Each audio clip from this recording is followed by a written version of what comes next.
So I'm just going to go ahead and get started. So welcome everyone for taking the time out today to spend an hour focusing on the topic of tips to improve your public speaking webinar. I am Catherine Stanley.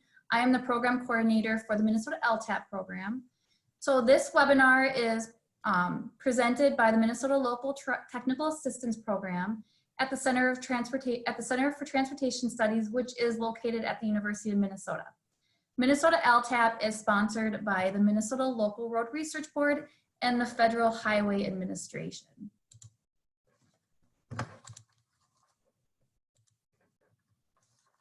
Minnesota LTAP was established in 1992 by Federal Highway Administration and in partnership with Minnesota's Local Road Research Board.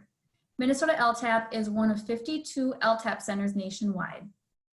We are designed to provide local transportation agencies with the tools for improving operations. LTAP's ultimate goal is to foster a safe, efficient, environmentally sound transportation system by improving skills and knowledge of local transportation providers through training, events, demonstrations, technical assistance, and technology transfer. Minnesota LTAP provides opportunities throughout the year for training and education. This includes annual sponsored events, a variety of technical workshops, including today's webinar. And we also have self-paced online courses that you can take anytime that fits your schedule. Minnesota LTAP has a variety of newsletters, reference documents, videos, a website, and provides library services and technical document searches. If you are new to Zoom webinar, I'm going to go over a few of the features on your end to be active participant. First, there is this chat box. So here's where you can communicate with just the panelists or the attendees. So if Kevin says something that sparks a tip or a resource that you would like to share with everyone else, please put this in the chat box. This is just an active box between participants, attendees, just a free-for-all here. So please put it in there if you'd like to share something. Please submit questions here in the Q&A. You can submit them throughout the presentation. If it's very relevant, we will be able to answer them throughout. Otherwise, we can hold them all off until the end, whatever fits the needs of our audience. And then if you're leaving the meeting, just hit leave meeting. You will be prompted to complete a survey at the end of this webinar, so please do so. And you'll be receiving a follow-up email that will also be containing the survey link if you don't have time to complete it immediately following the webinar. So today's instructor is Kevin Elliott. He is a senior marketing specialist at Applied Research Associates. He presents at meetings and conferences across the country. He also teaches public speaking at Florida State University, and his other responsibilities include writing strategic communication plans and managing creative outreach projects. I'm going to stop sharing here. And here's Kevin, everyone. Hello, everyone. I am happy and grateful that you took the time to come on to this webinar for the next hour. I know it's not your usual LTAP fare. I know it's more technical in nature, the stuff you normally do, but I really appreciate you taking the time to improve your communication skills and your public speaking skills, because as you know, that's just as much of a hard skill in many ways as some of the technical stuff you do when you're trying to communicate with stakeholders and leadership and citizens in your state. It can really, really help. And so I thoroughly enjoy teaching this subject. I really love this. I wish we were all in person. I would love to see your faces. And I really miss that, the interaction and the live audiences. But given the times we're living in, I really appreciate you taking the time. And we do have lots of webinar options out there nowadays. Everybody started doing tons of webinars. So I appreciate you choosing this one. I'm going to share my screen really quick and jump right in here. Okay. Just to confirm, Catherine, you can see my home screen there, right? Yes, it looks great. Okay, cool. Then I'll jump right in. That's me. Catherine already gave me a kind introduction. I teach public speaking and other communication things at a college level. I also work for a company called Applied Research Associates, ARA, and do lots of communication and outreach things for government agencies. I work with LTAPs and things like that. So I do want to say, though, that I thoroughly enjoy working with the LTAPs, the whole LTAP community nationwide, because I am from North Florida. I live in Panama City, Florida. If you know where that is, it's pretty rural. It's not like Boca or Fort Lauderdale or anything like that. And I love that you all work with the locals, the people where the water really hits the wheel, where their constituents will meet them in the grocery store and ask them about specific projects. That, to me, that is really where you need these communication skills. And so it's really an honor, and I love working and speaking with and interacting with the LTAP folks. Okay, so why are you here? What am I going to cover over the next hour? I will say before I jump into that, just as a kind of flow note, Catherine mentioned that you can put questions in that Q&A, you can put them in the chat pod. Just fill it up with that kind of thing. If Catherine sees something that is very, very relevant, like, oh, you know what, Kevin, let's answer that one in the moment. She'll just interrupt me. It's totally fine. I don't mind. If you would like to ask your question in person, raise your hand in the through Zoom, and she can just interrupt me anytime if I say something you'd like to know more about right then. Otherwise, I usually leave about 10 minutes at the end of these things, so you can have an open Q&A. Either way, I'm totally fine with. What I really want is for you to have all your questions answered and to give you all the information that you need. But here's the basic outline of what we're going to do. Here's what you're going to learn. Why you're scared of public speaking. Because this is one of the very few universal human fears. If you go culture to culture, it transcends cultures, it transcends genders, it transcends political parties and every other age. Everyone is nervous about speaking in front of other human beings. It's weird. It's a strange fear in our brain. And so understanding where it comes from, understanding why it's so universal and it's so deep and such an extreme fear with a lot of people, I think will help us overcome it. So we're going to learn, get at the roots of why we're so nervous about doing this and so scared. I'll discuss some common public speaking mistakes. And these mistakes are made by even very prominent people. I even have a couple of tips in here that are controversial among public speaking teachers, those of us who are kind of nerdy about this stuff and really study public speaking a lot. I'm going to give you a couple of tips that others might disagree with, but I think I'll explain why I still think they're mistakes and how to help you do better. And then I'm going to give you 3 very practical tips to improve your public speaking instantly. And I'm not exaggerating when I say that. If you will do these 3 things that I'm about to teach you to do, the very next time you speak in public, you will be better at it. It will improve you instantly. And so I like to try and give you quick tips that you can get instant results, kind of that instant gratification to encourage you to keep practicing your public speaking. So let's talk about the first one. Why are we so scared of this?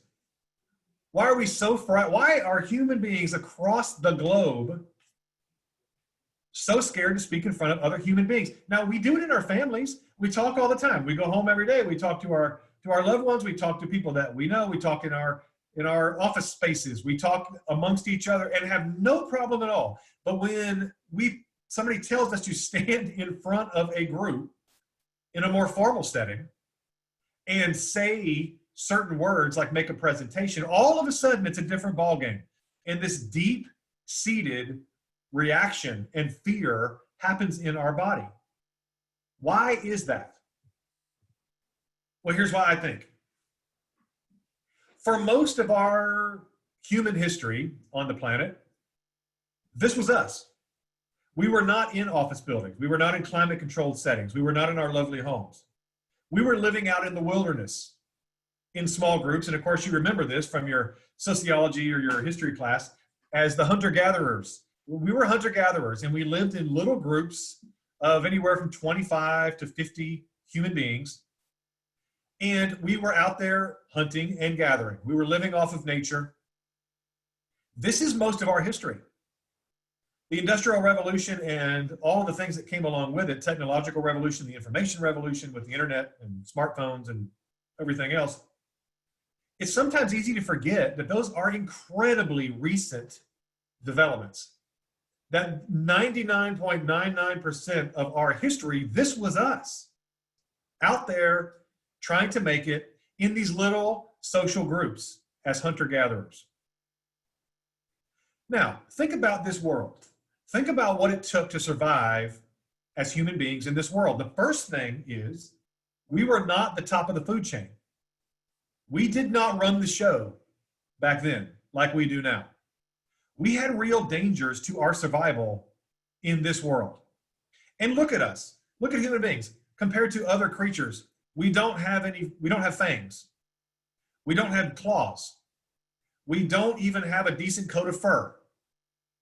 We have no real natural protections that other creatures have, like, say, the wolf you see here, or the dog you see here in this, or a bear, or a saber-toothed tiger, or any of the other creatures we lived around. And so we were very, very vulnerable during this time. What did human beings have? We didn't have any of the natural mechanisms. What did we have that helped us to survive? We had two things. We had our big brains, and we had language. We could talk to each other. We could communicate and bond ourselves through language in these little groups. That's all we had. We had each other, and we had our language. That's what we had to depend on for most of our history. Otherwise, this was us. So let me ask you, in that world where the community, the group, the social group really meant life or death, what would happen if you did something that offended the group so much that they kicked you out, that they rejected you? In that world, that was a death sentence. You could not survive on your own. You could not leave the group. If you did, there were bigger, meaner, scarier things out there that were going to kill you. And this is most of our history. So as parts of our brain, the deeper emotional parts of our brain were developing, this was our life. The fact that our social group accepted us and kept us as part of the group, valued us, was a real matter of life and death. And so deep, deep parts, emotional, irrational parts of our brain still think that, because you ask yourself, okay, wait a minute. If I'm rejected by a particular group, it doesn't mean life or death anymore. It might make you uncomfortable. It might be awkward. It might hurt your feelings, but it's not a matter of life and death. In this world, it was. And so there are the deep part of your brain that triggers deep, fearful emotions still really thinks that rejection equals death. The reaction you have in your body when I say, hey, why don't you stand up in front of this group and do a little presentation? You have what you remember from your psychology 101 or your biology 101 class. You have a fight or flight reflex. Certain physiological things happen when I say, hey, why don't you stand up and speak to the group? Say a few words to the group. Give a presentation to the group. Your adrenal glands pump adrenaline into your heart immediately and start shooting it all through your body. That's where your chest gets tight, your breath gets short, your mouth goes dry, your hands start to shake. All of those types of reactions are telling you your life is in danger. Now think about how irrational that is, because we know in modern society that's not the case. But the deep part of your brain, the emotional part, doesn't know the difference. It still thinks you're on the Serengeti plain out there, that if you get rejected by this group, if they don't find value in you, you will be rejected, you will die. Now, the good news is you can overcome this. The bad news is this reaction is not going away. It's just not, it's there to stay. But the good news is that there are some ways, there are some techniques and tips that I'm going to discuss right now that actually will help you cope with this irrational, very violent reaction that we get when we get nervous about speaking in public. But that is why public speaking is scary. Your brain still thinks you're running away from a saber-toothed tiger, even though you are not. So here's my tips. Now we're going to jump into these one by one and explain. The first tip is to over-prepare. I have some detail on that and some ways to help you do that. We all know it's important to prepare for anything, for any public speaking, But when it comes to speaking in public and standing up in front of a group, there's a different level of preparation you need to do. That will help for a couple of reasons, and I will explain those when we get there. But the first tip is to over-prepare. The second one is to stand still. Now, this one is a little more controversial. If you've done any kind of training through, say, Toastmasters or some of the other public speaking training groups, you might have been taught that it's a good thing to kind of pace back and forth across the stage, that it will keep your audience engaged, that it will do has lots of benefits. I disagree. I don't think it does. I don't think it does what people think it's supposed to do. But again, I'll explain when we get there. So the first tip is to over-prepare.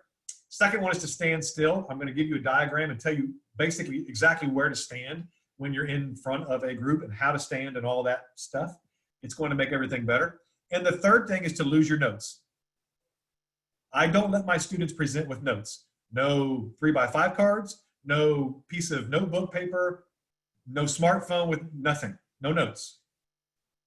This is probably the one I get the most fearful response. I get the most pushback from students and people when I teach this, but I'm going to explain. It's going to be okay. I can just guarantee you though, once you learn how to lose your notes, your public speaking will improve right off the bat. So the first one, over-prepare. I mentioned the fight or flight reflex. One of the biggest fears with public speaking, and by the way, these fears all come down to a competence issue. You're afraid, if I may try and put words in your mouth, if I were to ask you, and by the way, you can put in the chat pod to respond to this. If I were to ask you, what are you really afraid of standing up in front of people to speak? My guess is the answers would be something like, I'm afraid that they will think I don't know what I'm doing. I will look incompetent. I will forget what I'm going to say and therefore look like I don't know what I'm saying. Most of the fear of public speaking falls around those things. It's a competence issue. One of the biggest fears is I'm going to forget what I'm supposed to say. And we've all had this happen before. So you'll stand up in front of a group and all of a sudden, all of that stuff you prepared for leaves your mind. It's why you want to have notes so you can fall back on them. That's the logic. Here's why that happens. When the fight or flight reflex happens, when that adrenaline hits your heart and it starts pulsing through your body, there are certain physiological reactions that happen that are actually against. They actually make it harder for you to speak in public. So that's the bad news. Here's what happens. Your body sends adrenaline and blood flow to your extremities, to your hands, to your feet, fight or flight. Your body's getting ready to either use your hands to fight some dangerous situation or to simply run away from it, flight. Here's the trick. Your body can only get energy from so many places. There's only so much energy in your body at any one time. If your body is sending extra energy to your extremities, it's pulling it from somewhere else. And guess where it's pulling it from? Right here. It's pulling it from your brain, in a very particular part of your brain, a part of your brain that is super hungry for energy. It's your prefrontal cortex. It's the last part of our brains to evolve.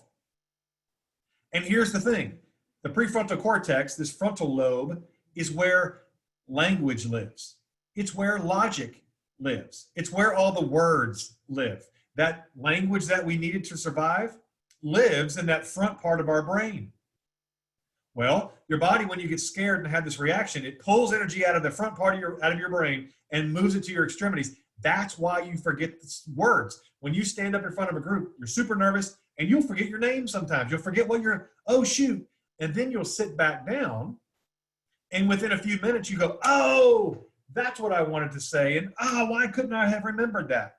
It also happens when we have arguments with people because it's the same reaction. We get worked up, we forget what we want to say, and then we leave and you go, oh, that's what I wish I would have said to that person. The words start turning back on when the adrenaline goes down. So what do we do? Because public speaking is all about words. If this is our problem, how do we get over it? You over-prepare. Now, everyone sees the kitty cat right there. When I'm in a live room, if I can kind of poll the room and ask around, I ask, are there any parents in the room?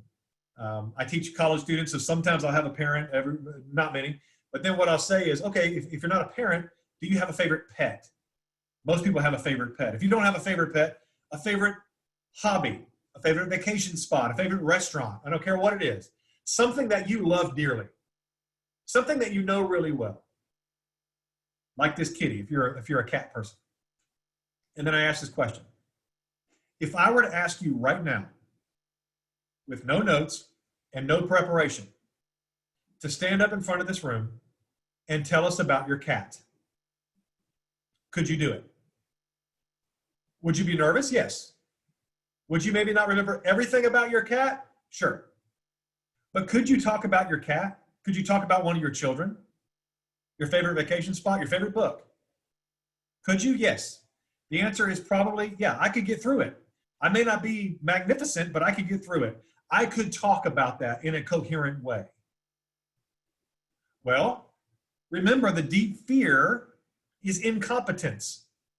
That you're not going to know what to say when you get up there. You're going to forget things. Well, the key is to prepare your topic so well that you know it as well as your cat or your dog or your children or your favorite restaurant. You have to know it so well that it becomes a part of you. And what this does is it helps you overcome that physical reaction when the blood starts to leave the front part of your brain. It's so deep in the hard drive of your brain that that information cannot go away. So the question is, can you talk about your cat? That's if you know your topic you're going to present as well as you do your cat or whatever the other equivalent is, you're already a better public speaker because your brain has a better grasp on that topic. And here's the thing. Your lack of confidence in public speaking is a lack of competence. Competence equals confident. We feel confident. We can talk confidently about things we know really, really well. I'll talk more about notes when we get there, but this is one of the booby traps of having notes because it's human nature to think if I have notes, if I have something I can fall back on, that will be my competence. And it will make you lazy. You will not prepare well enough to do a public talk in a natural way. You must become competent on your topic to the point that you cannot fail. And it will increase your confidence right out of the box. Second, stand still. My favorite tip. So why? Okay. If you've been taught or you have seen public speakers who wander back and forth, whether they're in a room or it's on a stage, whatever it is. And we've all seen them. They'll start talking and here they go. And they're wandering back and forth and they pace back and forth and they get in this rhythm where they go. And a lot of times they are taught to do that. And like I said, the logic follows that if you're moving, it gives your audience something to keep their brain busy. It helps people stay engaged. If you're walking toward them, they will look at you and you'll have more eye contact with them. Well, think.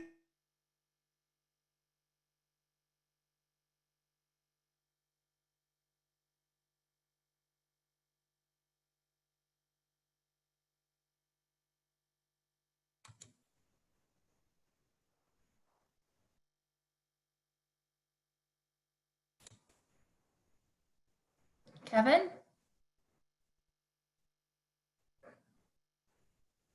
Kevin, are you frozen or is it my end? Anyone in the chat box want to? Okay. Hold on. Okay.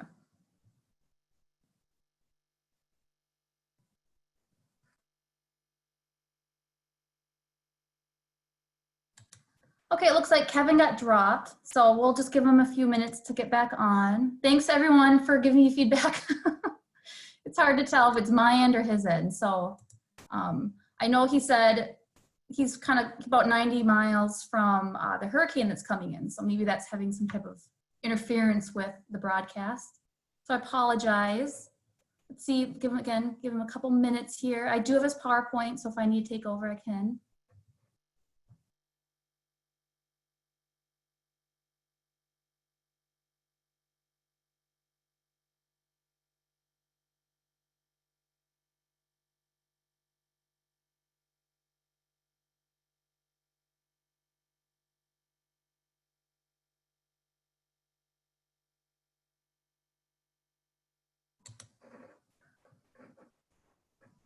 Well, up until that point, I hope you guys, I don't know if anyone was surprised by what he said about over preparing and that competence equals confidence. So that was refreshing to hear.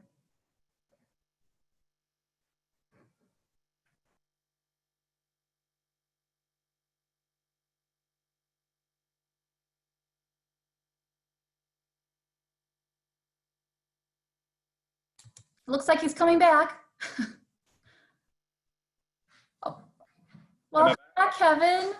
Thank you kindly. Okay, so those of you who don't know, I'm in Florida and we have a hurricane in the Gulf of Mexico.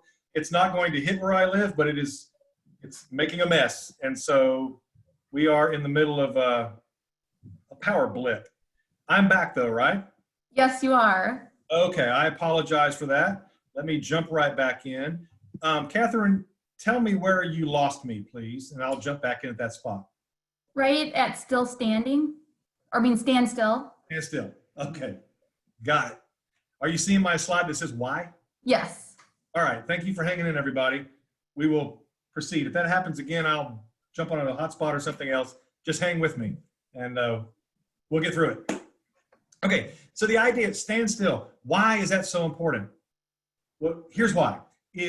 Think about a time when you've been in a public speaking event and the presenter is wandering back and forth across the stage, right? Wandering towards you and then wandering away. And they have been taught to do that because the logic is that, oh, if you're giving the audience some movement to keep them engaged, to help their, to get them some, that their eyes can watch so they don't get bored. Well, here's what happens.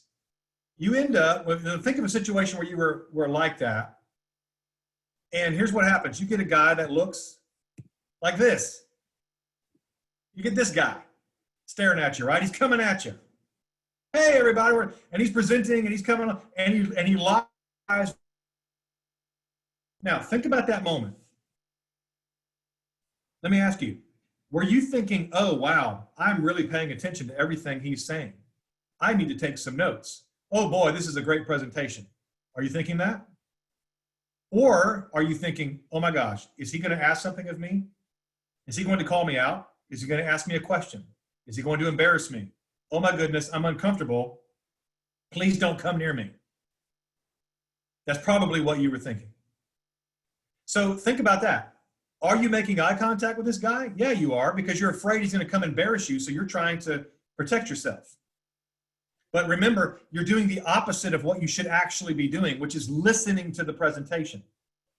So that's one problem with the wandering back and forth. Here's the other problem. What happens when he turns around? You get the back of his head. The most powerful tool you have in your bag when it comes to speaking in public is eye contact. It's one of the hardest things about doing a virtual webinar is eye contact. I don't have eye contact with you all, but in a live situation you do. And when you turn your back on your audience and wander across the stage, what's going to happen is they're going to say, "Oh, finally, he moved. He's going on," and it's going to let they're going to kind of relax and take a deep breath. But again, they aren't listening to you because they're looking at the back of your head. This does not do what it's supposed to do. It distracts. It actually makes people listen to you less. The goal of a public speaking event, and I was taught this by my best public speaking teacher, is to maximize the message and minimize the messenger.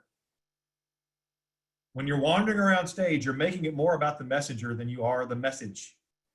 And the goal is to maximize the message. Who cares?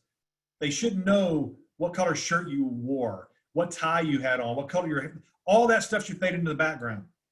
But when you do this, you draw their attention away from the content and put it onto you, the presenter. That is a mistake. So where should you stand? If I say stand still, what do I mean by that? Let me show you. Here's a diagram. This is a pretty typical setup for speaking in public, okay? There's you, you're the public speaker. There's your audience, there is them. And there's your visual aid. Always have a visual aid, always. Even if it's a flip chart, you always want a visual aid. And I'm gonna show you why that's super duper crucial. In addition to helping your audience follow along, you always want a visual aid for another reason, which I'll explain in just a bit. This is the setup. This is how you should do it. And what this does is creates a comfortable situation for everyone involved. You see this little triangle that you make, it's a visual triangle. If I'm in the audience and my presenter is standing over there where I say you should stand. Now when I'm in the audience, I can glance over and see my presenter. I can glance the other way and see my visual aid that the presenter is using to support the presentation. And I can do all of it without moving my head. Also, because the presenter is going to be standing relatively still over there, within a couple of minutes, I will know as an audience member, okay, he or she is not going to come at me. They're not going to move around the room. I can relax. And you will see an audience physically, visibly relax after a couple of minutes because they know, okay, he's going to stay there. He's going to stay in his space over there. I can stay in my space. And now I can focus on what he's actually saying, which again is the goal of the whole exercise. So stand off to the side of your visual aid. One other little tip. The diagram, the way you're looking at it right now, is for right-handed people. If I'm right-handed, so if you're right-hand dominant, you stand off on the right side. So left side of your audience, right side, stage right. Okay, the reason you do that is because when you get nervous, we default to our dominant hand. So when I'm trying to look at my visual aid, if I want to gesture to my visual aid, I will gesture with my right hand, whether I know it or not, because I'm right hand dominant. What this does is it keeps your body open to your audience. I'm not moving my hand across my body to point to the visual aid. That's good body language. That's good public speaking technique. If you're left-handed, simply set up exactly this way, but set up on the opposite side. And that way, when you go to your dominant hand and you start gesturing with your left hand, you will naturally do it. Your body will stay open to your audience. And now you've made this beautiful triangle. You're bringing your audience in visually to you and your visual aid. That is the way to set up a proper public speaking event. Now, some examples. This is how I do it. There's me standing off to the one side, my little triangle. There's me on the left side. Oh man, risky, but I'm a trained professional, so I can gesture with my left hand. Notice I have a flip chart right there. Always try to have a visual aid, always. There's another one. Visual aid in the back, me off to one side, audience in front. Same thing. Visual aid in the back, me off to one side, audience in the front. Now, some people say, okay, Kevin, that's fine for you, whatever. But let me give you another venue, another organization that also trains its speakers to do this. You're probably familiar with the TED Talks. They're a very famous speaking thing. And the TED people who organize TED, and I have some friends who've spoken in these events, they are rigorous. They are very rigorous, and they make you stand still. As a matter of fact, they put a big red dot in the middle of the stage. That's your space. And they don't even like you to wander around in that very much. Notice the woman at the bottom. She has her visual aid off in the back. She's off to one side, audience in front of her. If it's good enough for the TED Talks, it's good enough for you. This is why standing still is so important. Number 3, maybe the scariest one for students, lose the notes. If you were my student, I would not let you present with 3x5 cards. You don't get, no crutch. And as a matter of fact, I don't even let my students present with a lectern, so they can't stand behind it and hold on to a white knuckled. You got to stand out there and connect with your audience, like the TED Talks, like the pictures that I showed. But you're asking yourself, Kevin, that sounds great. What if I forget something? You just said, when we get nervous, we forget the words. And I can over-prepare, and I will over-prepare, but what if I forget something? It's probably your biggest fear about going off your notes. Well, here's what you do. You remember our kitty cat? If I were to ask you right now and say, okay, the kitty cat, what did I say about the kitty cat? If I could go around the room, I would imagine that most of you could remember what I talked about when I showed this cat. And what I was talking about was, do you know your topic like you know your cat, like you know your child, like you know your favorite vacation spot? Do you know it that well? In other words, there are your notes. This is why you want a visual aid. Because the good way to do it, the proper way to do it, is to over-prepare your topic, to really know it well, and then just give yourself simple visual cues in your slide deck, in your presentation, that one, help your audience make mental visual connections, but also gives you some hidden notes. So you don't need 48 bullets. Don't do that. You don't need tons of data. You don't need all that on your slides. You just need simple visual cues. And I'll give you a vocabulary word. What this will let you do is to speak extemporaneously. Extemporaneous speaking is the best public speaking. Because what extemporaneous means, it means really well prepared, but delivered without written notes and without reading notes and without relying on them. In other words, good conversational presentation. They are the best presentations. People respond to them. It's the way we talk to each other. And if you notice, if you think about this now, okay, the kitty cat, that's our notes. If you think about my presentation so far, I have done just that. I have left visual cues for you, but also for me. So I don't forget what I'm supposed to be saying. And all I have to do is look at the photo. Oh yeah, that's the guy who wanders across the stage. Oh, that's the caveman with the saber-toothed tiger. Oh yeah, I'm talking about how humans on their own in those days, it was really dangerous. See, you don't need all these written notes. You just need simple cues. That's what you should do. It also makes for a more entertaining, more visually stimulating. Human beings are visual first. We take in visual cues 3 times faster than we take in words. So give your audience lots of visual cues and yourself. So there's your safety net. You don't need cards. You need good visuals. Hey, Kevin. Yes. We got some questions flowing in on this topic. So one, you probably already kind of addressed it, is should we memorize exact narrative or just talking points? Great question. There are 3 kinds of public speaking. There is manuscript speaking, and we've seen it where somebody they literally have a manuscript and they read it out loud, or they have it on a teleprompter. Politicians do this, manuscript speaking. There is scripted speaking, where you memorize, think of like theater. You memorize your lines, and then you just deliver your lines. And then there is extemporaneous speaking, which I just described. And then, I'm sorry. Sorry, I didn't know you were done. Keep going. Oh, yes. Okay. So I'm going to explain why scripted speaking, memorizing a script, is a mistake. It's a mistake. But you can ask yourself, well, wait a minute. It works for actors. What about theater? They memorize Shakespeare. They don't freestyle on Shakespeare. They know. Here is the crucial difference: is that in theater and in acting, you don't have a Q&A. What we're doing right now, you're not going to have somebody raise their hand and go, hey, I have a question about that Shakespeare line. Could you answer my question? Here's what will happen. If you're speaking from a script and somebody asks you a question and you have to go off script, the chances are very, very high that you are going to forget the rest of your script and you're going to crash and burn. So you want to prepare off of talking points, notes, visual cues, and then speak naturally. And so when somebody asks you a question like is happening right now, you can answer the question.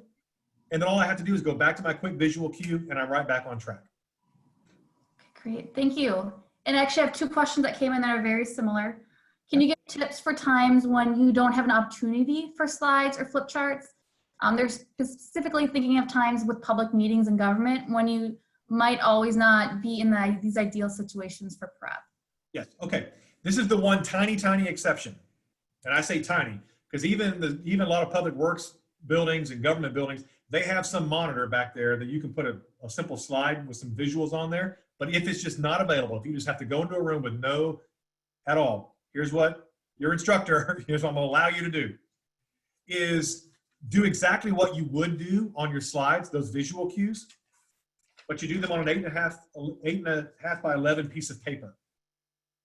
And you print out those photos, just like you would do. You can even print out your slides, but don't put a bunch of speaker notes. Speaker notes are a booby trap. Don't do it. You know this stuff. If you know it really well enough, you'll have it in your head. And just give yourself those visual cues. Put a picture of a cat and a picture of a whatever on that 8.5 by 11 piece of paper. Put that on the lectern, and those are your visual cues. That's the only exception to this rule. But really what you're doing is just moving this onto a lectern, if that makes sense. That's all the questions we have. Okay, great questions. All right, but what if I forget something? You're really saying, I'm so scared that I'm gonna forget something. Understood, here's what you do.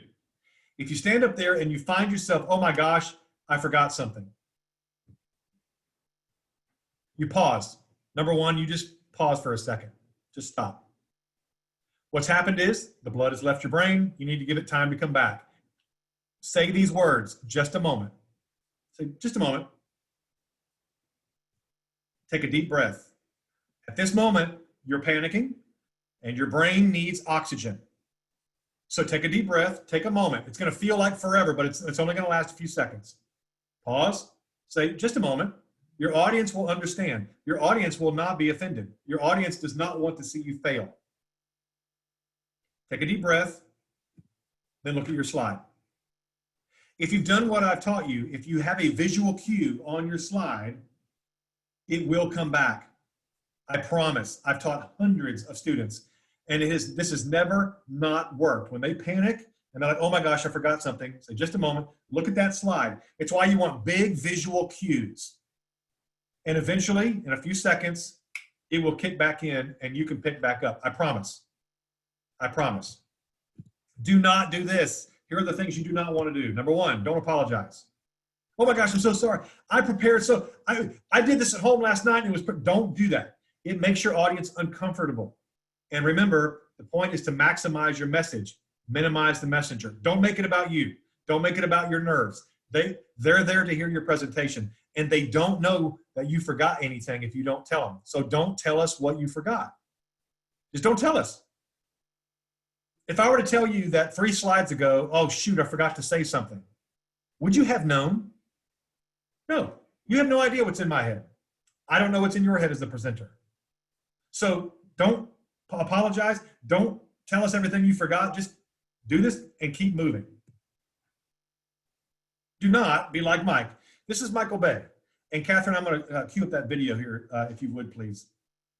Michael Bay, you may know, is a very famous movie director. And he's the Pearl Harbor is one of his movies, the Transformer movies. So Michael Bay was asked a few years ago to speak at the CNET conference, which is the largest technology conference in the country. It's a big deal. They asked Michael Bay to come and talk about being a movie director. Now, if Michael Bay can talk about anything, he should be able to talk about what it's like to be a movie director. Unfortunately, he had a very, very cringeworthy experience. And this is uncomfortable to watch, but I want us to watch it. And then I want to dissect a little bit what happened here and what would have happened if he had followed these tips instead. So let's watch this about 1 minute long. Producer Michael Bay.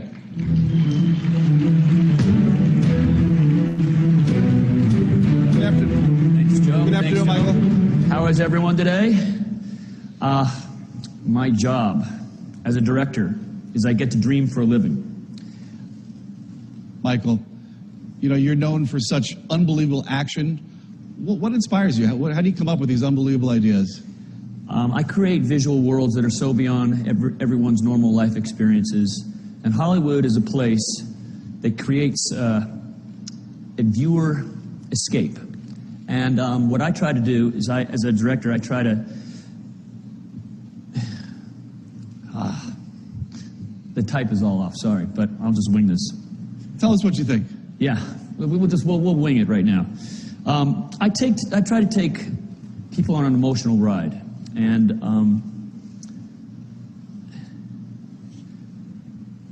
The Curve? How does it? How do you think it's going to impact how viewers experience your movies? excuse me, I'm sorry. I'm sorry. Okay. Ladies and gentlemen, let's thank Michael Bay for joining us.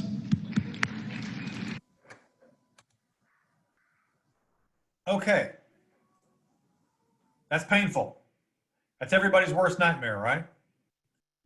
You're going to seize up and have to leave the stage.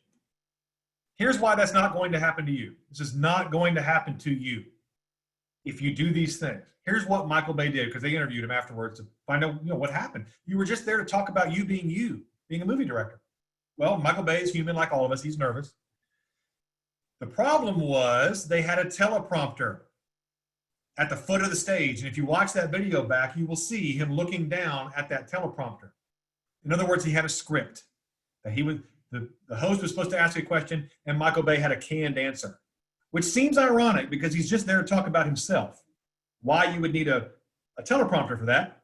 The problem is the teleprompter broke and his script quit working. And you can see what happens after that. If you rely too much on a script, you can't even talk about yourself, because he started to panic and freak out, and then he said, well, we'll wing it. You shouldn't ever have to wing it. If you are putting yourself in a position in public speaking where you might have to wing it, you are setting yourself up for failure. You should never wing it. So that's what it looks like when you don't follow these tips. Had he followed these tips, he would have had a completely different experience. That will not happen to you. Okay. So in review, over-prepare. Stand still. Stand strategically where I showed you to stand in relation to your audience and your visual aid, and lose your notes. But now you know you're not actually losing your notes. You're not actually getting rid of your notes, right? You're just going to give yourself visual cues to help you remember. You're embedding your notes in the visuals. It helps you. It helps your audience. If you do these things, those three things, you will instantly be better at your next public speaking engagement. I promise. That concludes my presentation, my tips. I appreciate you writing it out over my little technical difficulty, my Floridian technical difficulty. Are there any other questions? I just want to open it up right now to the field. Reactions, questions that you might have. We do have one. It's how can you keep the audience engaged? Sometimes people sleeping when others are talking, or it's after the lunch hour and people are struggling. Yes, right. Which might be right now, right? Maybe they're speaking from personal experience in their time zone. It might be just after lunch. Understood. Some of that stuff you cannot control. You can't control the fact that somebody didn't get enough sleep last night. Now they went for 8 tacos at Taco Bell, and now they loaded themselves down and they're sleepy. That can happen. The number one way to keep people engaged, and I know this sounds self-serving, is to over-prepare and have a highly visual presentation. Here's what it's going to do. It's going to let you relax. It's going to let you present in a more conversational, interesting way, and people are drawn to it. They're going to pay more attention. You're going to have more eye contact. But what you don't want to do, this is, by the way, when some people try to entertain their audience, they try to do things like crack jokes or do stuff that is purposely made to keep people, engaged. Audiences know it when you're trying to do that. It feels unnatural. If you have a compelling presentation, you are more likely to have people's attention. By the way, you're never going to get 100% of your audience paying attention. There are those of you right now, I'm sure, out there that are drinking coffee and probably checking your email and doing 38 other things while I've been giving this presentation. I know that. I've done this long enough. I get it. It doesn't hurt my feelings. We're all busy. No worries. But I do know there are some of you out there, a portion of this audience, who probably have been really locked in because you want to dig in. You're not going to ever get 100% of every audience. So if you see somebody in the back who's falling asleep, chances are that no presentation in the world was going to get their attention. That's just one of the facts of doing this. Great. And then I have one, how do you overcome sweats on stage instead of running? Yeah, so sweating, okay, there's another problem is flushing. So some people who are very fair, they flush up their neck, right? And they get red. Okay. Sweating, and some people, of course, then do excessively sweat when they get nervous. I can't tell you how to stop your sweating. It's a physical reaction. But what you can do is wear clothing that hides it better, because you don't want the sweat rings, right? That's what we're really afraid of. You can, if you're like a forehead sweater or your top lip sweats, it's okay to keep like a handkerchief or something nearby and just every once in a while dab it. Don't make a big deal of it. Don't take your glasses off and do all this, but just your audience will get in a rhythm. Try to make it as unobtrusive as you can. But it's okay. It's okay to have something there to help you. If you are a flusher, right? If you flush up your neck and get all that, again, I can't stop your body from doing that. That's just a reaction it does. But here's a tip, is that always, I recommend you always get to a public speaking event early. You get there as early as they'll let you get in the room. You go into the room where you're going to be presenting, the actual space. You stand there and you imagine yourself speaking in front of those people and get nervous. Go ahead and let the fight or flight reflex happen. Let the flush happen. And then go take a walk. Literally leave the building and walk around the block. What this does is it lets your body go ahead and do what it's already going to do. The walk around the block lets the adrenaline start to get out of your bloodstream and things will calm down. When you go back in to actually do the public speaking, the event, you are going to be nervous, but you cannot have exactly the same or as extreme a reaction in the same way you did the first time. Your body needs time to replenish the adrenaline and all that. So if you go ahead and have the adrenaline rush, like an hour ahead of time, take a walk and let the adrenaline get out, you're much less likely to get all of this. Or at least it will kind of tone itself down. You don't want your first flush to be when you start. Yeah, no, those are really great tips. Do you have any suggestions on what you should do if you get a question that you can't answer or don't know how to answer? Yes, that's the big fear, right? They're going to ask me a question I don't know the answer to. One way to combat that is to over-prepare. Again, just to know it really, really well. But sometimes somebody can ask you a question that you don't know. There are audience members out there. They call them, in my world, in public speaking, we call them snipers. They sit in the back of the room and they're looking. There's that person who wants to find the question you don't know the answer to. Okay, those people are out there. It's okay to not know the answer, by the way. Totally fine. Here's what you do. If you just don't know the answer, you go, you know what? Great question.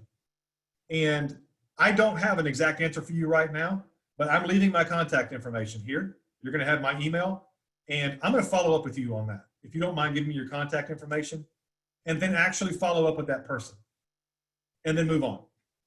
Okay? Because one of two things is true. Either they asked a question that they genuinely wanted to know the answer, and then you can just follow up, and it's no problem if you don't know or you forgot the answer or whatever.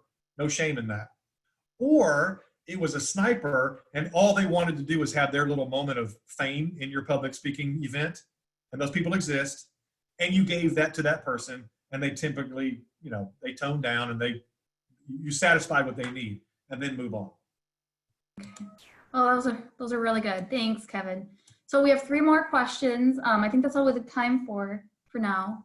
One is, how many times on average should you practice the presentation, or when does one know they are prepared? Okay. You won't know you're totally prepared until you present it in front of people, right? And then you see. So that's part of the fear too, especially when I tell people I'm going to take their notes away because you're working without a net. Everybody's a little bit different. Some people like to stand, I recommend you do this in front of live eyeballs. Don't stand alone in your bedroom and talk to yourself in your closet mirror. Okay, that's not, because what you need to have happen is have live eyeballs staring at you to experience that fear. So friends, family, your kids, your parents, My mom is like my biggest critic, right? So she has no problem. If I want to know how something really is, I'll present it to my mom and she'll be like, yeah, here's your, you know, you need to do this better or do that better. Find that person in your life who will be straight up honest with you and present to those people. And then you'll get better. The other thing is you will present. So I've been teaching this particular kind of class for more than a decade. I've been speaking in public for 20 years. So it's just like anything else, it's repetition. And you will learn what will happen. You will learn where the pitfalls are. You'll learn what to avoid. It just takes practice. But you know you've gotten it down when you do it in front of people and you got it down. I wish I had a mark. I wish I had to say, do it 7 times. So and you will be simple. perfect. I can't do that. So. I have one that's really the hand gestures. Is it always good to use hand gestures? If Okay. there are times you should not be gesturing, what should you do with your hands? Great question. Okay. This goes for hand gestures. This goes for using humor. This goes for the rate at which you speak, the volume at which you speak. You can probably tell I talk fast and I have a big mouth. I'm loud.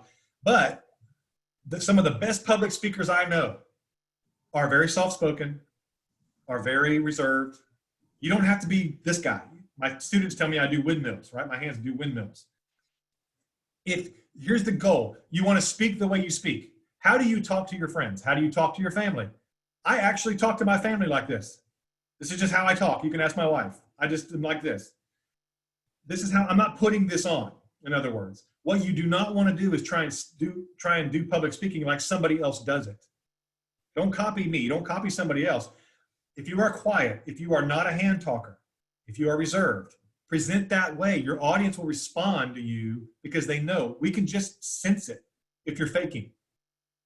Don't feel like you have to do all this stuff. Sometimes my hands move so much I think it's distracting and I feel like I have to.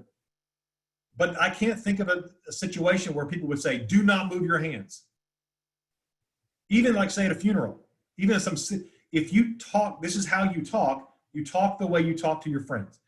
Again, over preparing, extemporaneous speaking lets you talk the way you actually talk and people respond to it better. Okay, well, looks like we have one more. It's on that, the topic of, can you describe the process for preparing to speak? The word I can't pronounce, Extemporaneously? Yeah. And go from building your deck, the items you want to speak about, and preparing to go off script.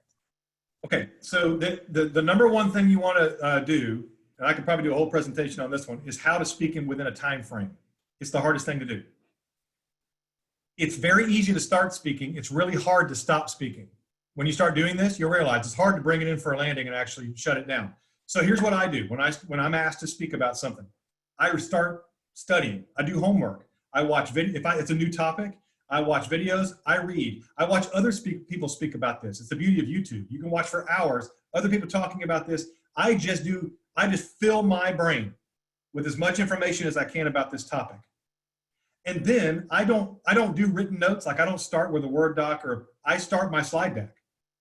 And maybe it's because I've been doing this so long, I don't know.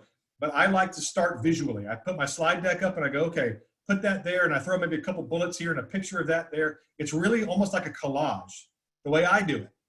And then I start to notice, okay, that would work better. And then I go to that view of my slide deck that shows the whole grid of my slides. And I look across them and I say, okay, do I feel like I could get that done in 15 minutes, 20 minutes, 30 minutes, whatever I did it with this presentation. I have a longer version of this same slide deck that I cut down because I wanted to make sure I fit within the time frame.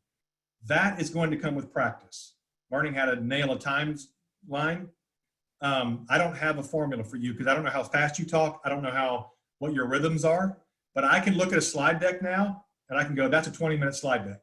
That's a 30-minute slide deck. I just know, but that comes with, that's how I go off notes, and that's how I do it. I go from super deep study to slide deck and start cutting and pasting things on, and eventually the thing forms itself up, and then I do a time check.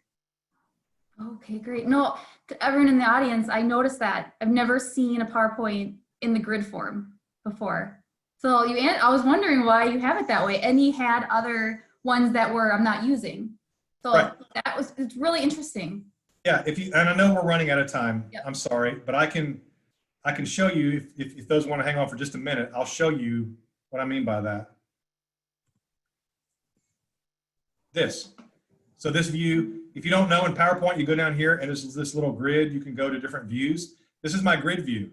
And so what I'll do is I'll throw it in here, and then you'll see I have all these back here that are hidden.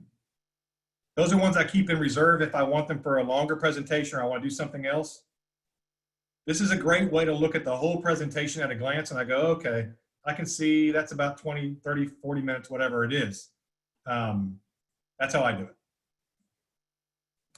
Oh, wonderful. Well, everyone, thank you so much for spending an hour with us and being so patient with Hurricane Sally.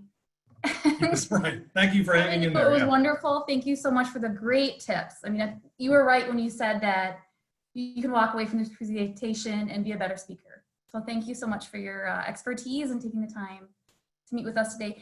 Everyone, if you want, we did record this presentation, so we'll be making it available for our locals. And if you need a PDH form or would like a copy of the presentation handout, just email me at sal0146@umn.edu and I can provide that to you. So wonderful. Anything, Kevin? No, just thank you very much. Thanks for hanging in. You can probably get my email if you have questions or want to follow up. Okay, great. Have a good day, everyone. Bye.